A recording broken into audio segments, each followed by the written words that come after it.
Hello, Yeliz. Welcome back to the podcast. Hi, very happy to be here, Andy. Thanks for It's inviting me. and you're the first guest that I've been able to say that to, because I think we spoke for the first time about your research about a year ago. It must have been. Yes, it was exactly a year ago in May, because it was just before the summer school that we took students to. That's right. That's right. And it's what a year it's been. I mean, it's wonderful to have you back to talk about research, particularly after the results of the Research Excellence Framework this month, which have been really extraordinary. And everyone's lots of smiling faces around the university at the moment, I think. There is, yes, and I'm looking forward to our celebrations tomorrow. We are meeting to have a few drinks, and some of the old member of staff come in. So I haven't seen for a long time, so it's looking forward to it actually. Oh, that's fantastic. And it's wonderful to have this opportunity to talk about the different impact case studies that we have. I think when I started research, impact wasn't even something we talked about. And it's changed so much over the last 10 years alone, hasn't it? There's so much now focus on impact. Absolutely. I remember being a PhD student and attending countless presentations saying it takes, for example, for clinical research, 10 to 15 years to realize in the NHS for implementation, and used to, think, how is that impossible? What I'm doing now, it's not even going to be relevant by then. But I think there's been a lot of efforts to increase impact and get these things take place quicker, the change in the NHS for clinical research. So I'm pleased that we now do actually see change as we do in the research. So it's much, much faster. It is. And I think all the more collaborative as well. I think as the emphasis has been on impact over the last few years, there's been so much more collaborative work. And I imagine certainly in health and society, we have so much collaboration with the NHS and with a range of healthcare professionals. Yes, indeed. I mean, I'm based at Salford, but I work with researchers from all over the UK, from different universities, international collaborations. Again, the NHS Trust, both based in the Northwest where we are, or, down south to Devon, to Ireland, to Scotland. So thankfully, actually, the technologies increase we reduce travel. Now we can meet online and everything is much faster. So collaboration is at the heart of research. Wow. And what's happened over the years since we spoke? Obviously, the Research Excellence Framework submission has gone in and we've got the results. Tell us what you've been doing more generally on your research over the year.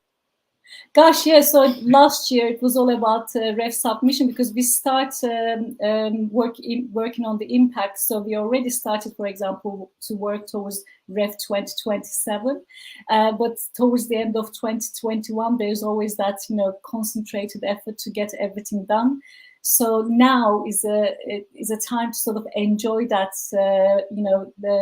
seeing the impact come into fruition and being appreciated as well externally. So it's the time for celebration. So last year, I think we were busy with changing the systems, because obviously a lot of research had to change during COVID restrictions. We had to apply for ethics applications, R&D changes to do things online, because we couldn't see patients face to face. And now life is coming back to normal, which is amazing. I'm really in a good mood. I'm in the campus today, seeing students and colleagues. The sun is shining. So it feels like a new era after COVID. Yeah, certainly. One of the themes in many of the conversations we've had over the last week around these case studies is how much innovation has happened over that period. So whilst Absolutely. A lot of us have struggled to get the research done, actually a lot of transformation has happened as well.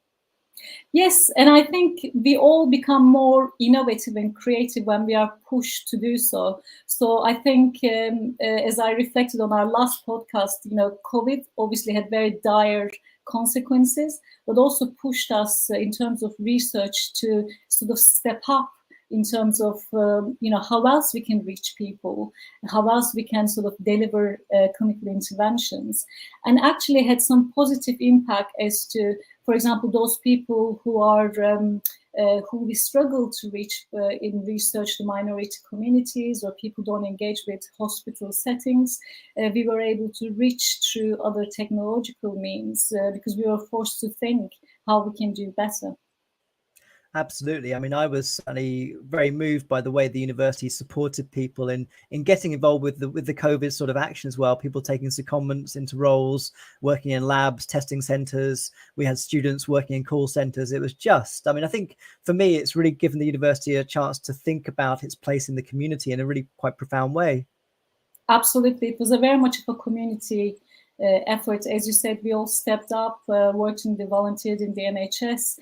I know, for example, Professor Malcolm Granite, who I work with, was doing vaccination clinics voluntarily quite a lot. And that actually, the community efforts is also resulted in more collaboration, because it's all about connectivity. We all work with people, and normally you have research visits, you meet people in meetings, very formal. But when you start to actually sort of put your hands under the load together and carry the load together, you work together, you become sort of a lot more coherent, a team of people. So yes, it did have, continue to have a lot of positive impacts in terms of our integration within the community. Speaking of positive impacts, let's turn a little bit towards the case study. So the case study was submitted as a collaborative case study, I believe. It's so a couple of people involved at the core of this.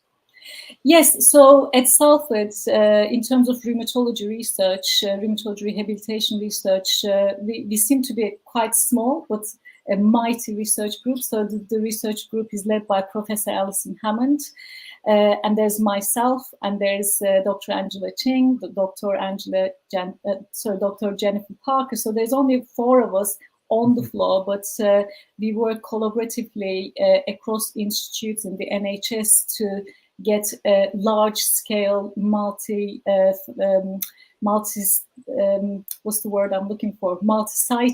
randomized clinical trials and development of the patient-reported outcome measures, involved in policies, textbooks writing. So our research is constantly evolving, but also sort of feeding into teaching and learning, upskilling of healthcare professionals, increasing self-management of arthritis.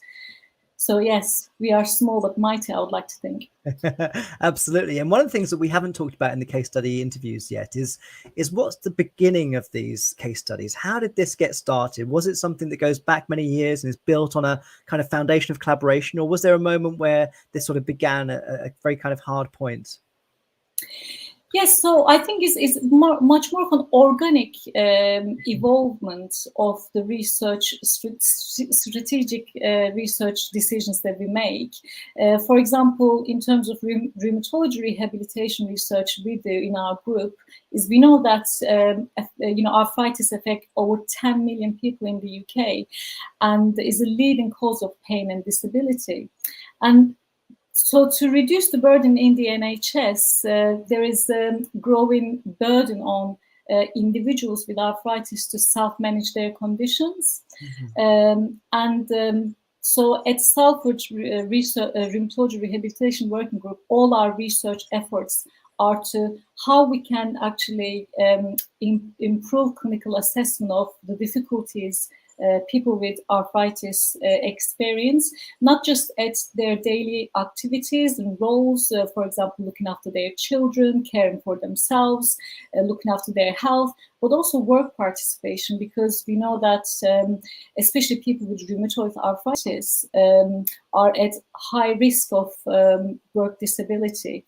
And work instability occurs quite an early age. So people with RA kind of get to be diagnosed around the age 45, 50. And then you have another 20 odd years to work. So it has really dire consequences on not just the person, but also the society.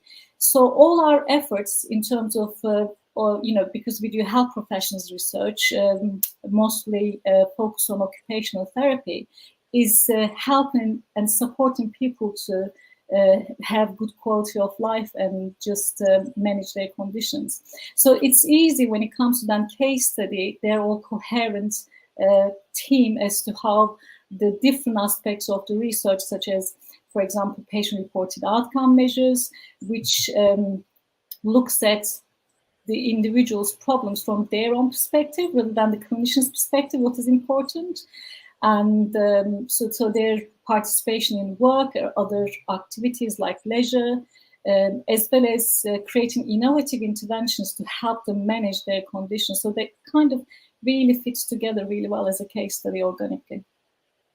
It sounds so multifaceted in terms of the impact that it's had. Obviously, the patient experience is a key part of that. Mm-hmm. Working closely with the healthcare professionals, did you have sort of access to data sets, or were you creating new data sets to understand the nature of the problem, or what was the combination of those two? So at Salford, again, we are very much working with the NHS health professionals all the time, because they are at the heart of all the clinical trials or patient-reported outcome measures or interventions that we are designing, testing, and developing. And it's not just health professionals, but we also have patient and public engagement and involvement in our research. So we are looking from different stakeholder perspective as to how we can improve services, because we all have to work together in terms of improving outcomes. So we also look at, we work with health professionals to upskill them. So when we are creating new clinical assessments, for example, and we are testing this clinically, they are the ones that are collecting data in clinics. So they are seeing the immediate effect of this in terms of their goal setting, their treatment planning. And we do the sort of research with us to, the sort of psychometric testing, whether they are valid, reliable in the long term. And as they use these assessments, let's say, and intervention programs we develop, they are creating their database as well as our research, because they are able to better evaluate their interventions, and they can see straight away the impact on the patient care and patient feedback. And that's why it's quite easy to then, once the research results are released and we write it as a publication, that can take quite a long time. But by the time we are at the dissemination stage, these interventions and assessments are already implemented in the NHS, and clinicians have seen the positive impact on it. So the change is happening, again, parallel to the research.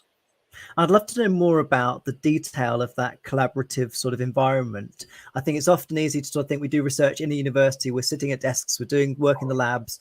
How do you sort of manage the interface with the partners involved? Are there meetings, how does it sort of work on the ground? Yeah, yes, because I always get that. Oh, isn't research is a bit boring? We seem to have this sort of idea of the researcher just sits on the front of computer and we look at data sets, and that's never been the case for me. So, for example, I worked clinically in parallel to my research career up until last year, actually, in terms of working one day a week in the NHS, which gave me really increased access to sort of health professionals, how the things work in the NHS, the contextual issues, the patients. As the workload increased during COVID due to a lot of changes, I started my contract in the NHS now honorary, but I'm the clinical academic lead at, for example, Mid Cheshire NHS for the rheumatology department. So I'm still responsible in terms of data collection, looking after the new staff, the training, upskilling. And we travel a lot as researchers. So, for example, I'm also the vice president of the British Society for Rheumatology, which gives me huge access to clinicians working in rheumatology and academics and researchers, from basic science to health professionals to epidemiologists. So we have a lot of meetings, and we look at the sort of health professionals agenda, because my role as a vice president in BSR involves looking after specifically the section for nurses and health professionals in rheumatology. So I'm always connected to rheumatology health professionals in the UK, and same with my team.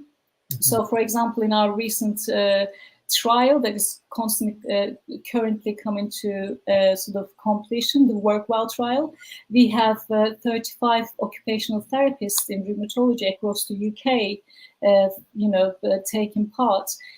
And of course, all these connections, you get to know people a lot. We meet, we have training days, we have dissemination days. We also meet online. We visit their place of work. So there's lots of connectivity. So it's all about that human interaction, that we all work together. Does that answer your question? Absolutely. I mean, it's fantastic to hear the detail of that, because I think it helps people understand just how in depth these relationships are and how close they are in terms of working together. I think one aspect of that that's also interesting when we sort of think about developing a case study to show the impact of our research is how you sort of evidence that and also develop a journey to build that evidence. So I think in some cases, particularly in health, where you can perhaps do some of that towards the end, where you have those details of data. But tell us a bit about how you built the evidence to show the impact here. Was it a difficult process? When did it begin? I think I would be lying if I say it's an easy process. Whether it is difficult, I think that's kind of open to interpretation. It is a lot of work, but thankfully it's the work we enjoy as researchers, because so you have to start impact case studies or building your impact from the beginning of the research, from the design, and thinking about the implementation, the process evaluation of trials, and getting feedback. For example, most of our work is funded by, let's say, NIHR, National Institute of Health Research, and big charities such as Versus Arthritis. And these organizations always insist on process evaluation of your trials, which is the Medical Research Council also encourages. So when you're doing process evaluation, you're constantly collecting data as to how your, not just the feasibility, but how is, for example, the intervention you're developing is implemented, how it is accepted, how therapists delivering the interventions are engaging, is the culture of intervention is changing, how the patients are receiving the intervention, feel about that. So you're looking at the whole process of from training of the health professionals to the delivery of the intervention to the outcomes, as to by the time you come to the end of the trial, you have a really good picture that mapped out. And then that makes it easier to then write your impact, because then you can see, for example, findings are being implemented across the national guidelines, or being taken by educational resources, change in the NHS. This is our most important outcome, of course. So would you say that it's difficult? I don't know the answer to it. It is a lot of work, but it's well worth it. Yeah, it certainly sounds worth it. I think it does sound difficult in terms of keeping on top of it all. I suppose also one of the challenges may be that, well, I wonder in your case, how early on did you feel like this would have a big impact? I mean, from early on in the research process, was it clear that there were gains and efficiencies that could be made, or improvements that you think we just need to get this work done and the impact will be there? Or was it a bit more uncertain? Yeah. This is where the patient and public involvement and engagement, it's really important, because when we are developing research ideas, it's not like just, let's say there's 4 of us in the rheumatology rehab group. We don't just sit together and say what research we should do. So we are constantly looking at literature, following what's coming up. We're talking to health professionals, knowing how they are struggling. For example, we know that, as I said, over 10 million people have arthritis in the UK, and we know the pressures in the NHS. So there's a lot of pressures in the NHS. There's nice guidelines, for example, for the management of rheumatoid arthritis or conditions like axial spondyloarthritis, when patients should be seen and how often this should be. But we know that, unfortunately, these things are not working because of the long waiting lists. So the quality of the patient care received is not really up to the standards we should expect. So we are looking to solve a problem, what we can address here that will have both patients and the NHS. So we could take the burden out of maybe the staff load.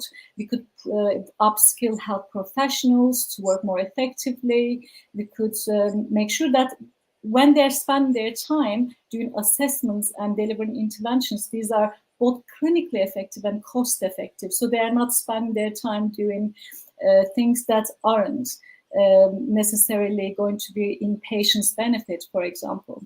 So, for example, if I give you one of those arthritis gloves study we've done, NHR funded, randomized clinical trial, that came from the patient partners. They were wearing arthritis gloves and they were finding it very helpful. So arthritis gloves are like otherwise known as compression gloves, and they're sort of like fingerless 3/4 gloves. And but they were saying that the impact only lasts when they're wearing the glove, and when they take it, it's problematic. Mm-hmm. And so we looked at, we did a systematic review, and we couldn't really find any proper effectiveness, showing effectiveness. Then we decided to do a randomized clinical trial to see whether they're effective compared to a placebo glove, which actually gave the warmth but not the pressure, but it looked exactly the same. So was it the compression that the difference? And the trial's results shown that actually the expensive compression glove was not superior at all to the placebo glove. And therefore, we made huge cost savings in the NHS because, millions of pounds of spent on provision of these gloves. And the people also give, some NHS trusts give replacement gloves. So it's a long-term cost. But also, we have proven that what works is more patient education, more using cognitive behavioral approaches, for example, doing things like joint protection, ergonomic solutions. So the therapist actually can spend their time on what works. And if patient wants arthritis gloves, they can just buy any gloves that is fingerless, that gives warmth, that will have the same benefit at much cheaper. So they don't need a clinical appointment to go and get a glove fitted, because it has exactly the same benefits, because the benefit is just keeping your hands warm. Is that demonstrates? Yeah, I mean, it's incredible, really. I think what's really powerful about the case study is it's very much focused on empowering patients to both sort of manage their own care, but also to sort of support the NHS in that care process as well. And I imagine lots of people will be far better off by not having to get this very specialized glove, or indeed having to have the NHS pay for it. So I think that's really incredible. I think also one of the themes that's really interesting in your research, I think also in health research more generally, often some of my work touches on health research, and I think often research more generally can look to health to see some of the things that are coming down the line, like patient involvement, making sure that you've got the kind of beneficiaries involved from the very start seems such a key part of health research today, doesn't it? Yes, and unfortunately, there's lots of you see lots of evidence of patient and partner involvement and engagement, like a tokenistic, like saying, "Oh, we've asked patients." But what patient and public involvement and engagement really is not doing research for or with patients, but doing not for them, but doing it with them. So, for example, our patient research panel for rheumatic conditions with us, from the idea development to then grant application, the writing of these applications, to data collection. So they come to the research meetings. We have then dissemination. They take part in paper writing. So they are, for us, as far as we're concerned, they're colleague, and they are the stakeholder in research. They are not they're not helping us researchers to do research. So they have very important inputs, and their expert patients have excellent research skills that lead in paper submissions and disseminations at conferences as well. And it's so much more powerful when somebody with living experience talk about research and what it meant to them, for example, and a clinical outcome, than an academic like myself standing out there and talking about it. So it's for impact is really important to get that relationship right from the start. Yeah, absolutely. One aspect that's also I find really interesting, we do a lot of work on digital at Salford University, and one really interesting part of the case study is the EPROMs, the sort of the electronic system that allows people to report. Tell us a bit more about that process. Was this a system that was already in place and it was then standardized, or how did that feed into the research sort of insights? Yeah. So this is something I'm personally very passionate about, and I did previously say in our previous podcast that I have a background in IT. I worked in IT for 10 years before my clinical trial, clinical career. So I'm always thinking about the digitized solutions and ways in which that we could improve health services or self-management of long-term conditions. So we started mskhub.com, which is an online self-management platform for people with rheumatic and musculoskeletal conditions. So they don't have to have a diagnosis. They could have a musculoskeletal complaint, for example, I don't know, sore wrist or a shoulder. So what we did is we digitized the patient-reported outcome measures, which basically gives us the clinical assessment from their perception to online assessments, so that we can make it more accessible, so that they don't need to go and see a health professional in the NHS, but they can just log in, freely accessible online, and they can do their own assessment. And if they want, they can print the assessments, take it to their healthcare professional if they're seeing one, to help with assessment as well. But really mostly to support their own understanding of how they can help themselves where they are struggling. For example, that could be activities of daily living. Somebody might be struggling with hand activities, so eating or dressing, doing up their buttons, or it could be work participation. Somebody might have problems at work, but they don't really understand their rights at work, or how they could approach their colleagues or line manager to discuss their work problems, ask for work accommodations. And we know from research, for example, in terms of work disability, if we intervene early when the problems are, not, let's say, so difficult that you are being absent from work, before the sickness leave starts. So what we call presenteeism. So you are at work, but you are not perhaps working to 100% capacity, because of pain or fatigue or other issues you have. So then we are able to catch these people at that stage in the general population, who may or may not be seen a health professional, to say, look, you have problems in this. And if you do this, for example, if you have a adjusted keyboard or a mouse or a chair, or if you work from home a little bit, or you pace your activities, or you ask your employer for change in this, etc., then you can help yourself and you can stay at work longer. And all these things assessments are available to them online freely. And health professionals can also refer them to these online services. I mean, that's just absolutely brilliant to be able to have a system that avoids the problem getting worse and helps people at that early stage. Just has to be the way to go for everything in health, really. So that's wonderful to hear about that. Yeah. So tell us a little bit about what's happening next then. What's the next stage of this research? What's coming up?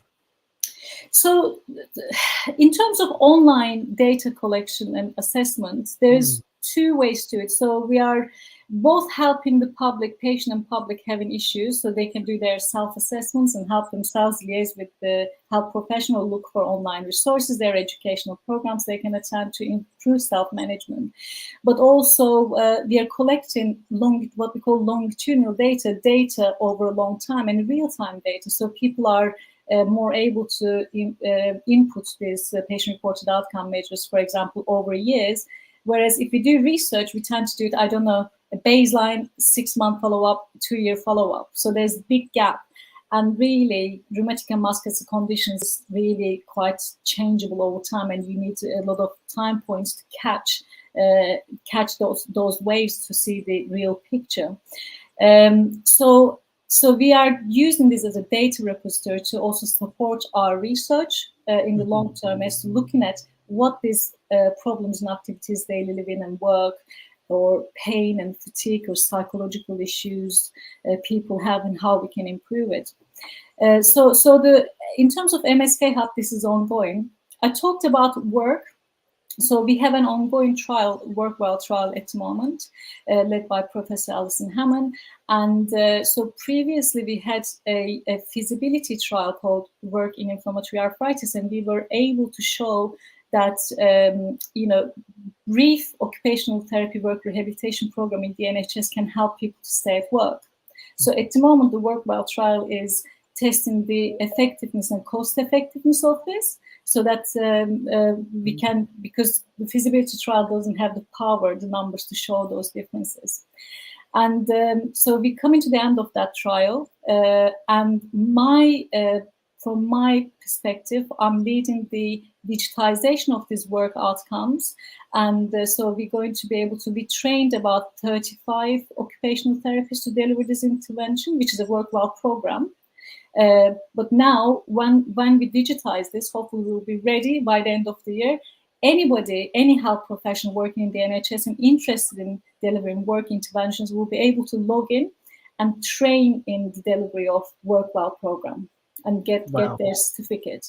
But we're also going to have patient resources in which that patient aid decisions aids and what they can ask their employer, etc. will be. So the patients or people with rheumatic conditions who have problems at work will be able to log in and see how I can help myself if they're not seeing a health professional. It's just incredible, and 10 million potential patients that you need to reach as well. We're almost out of time, unfortunately, but I want to ask you about the international context here, because obviously people suffer from this around the world. So how is your research sort of influencing or informing what's happening elsewhere? Or is your sense that there are also insights that can help other countries? Absolutely. So in terms of health professionals research in rheumatology, in the UK, we are leading. So, for example, I'm going to European League Against Rheumatism EULAR conference in Copenhagen in a couple of weeks' time to talk about our Work Well program in the UK. They learn from us. And our work prompts and other patient-reported outcome measures we have developed for activities of daily living, hand pain, upper limb conditions, have been translated to other languages already, such as Turkish, Czech, German, Swedish, and it's basically there's a lot more interest to do so as well. So we are improving at the global level. Hopefully, it's kind of it cascades these improvements to other systems internationally. Wow, it's so impressive, and it's so wonderful to hear such empowering work for patients and for people. It's really that grassroots level of people that are suffering that this is really helping. So thank you so much for taking the time to talk to us today about it. And well, good luck for the next couple of years. This is a lot of work still to do, but it's wonderful to see what you've achieved already. So thanks so much, and hope to see you soon. Thank you so much. Thank you for inviting me, Andy. Bye. Pleasure. See you soon. Bye-bye. Bye.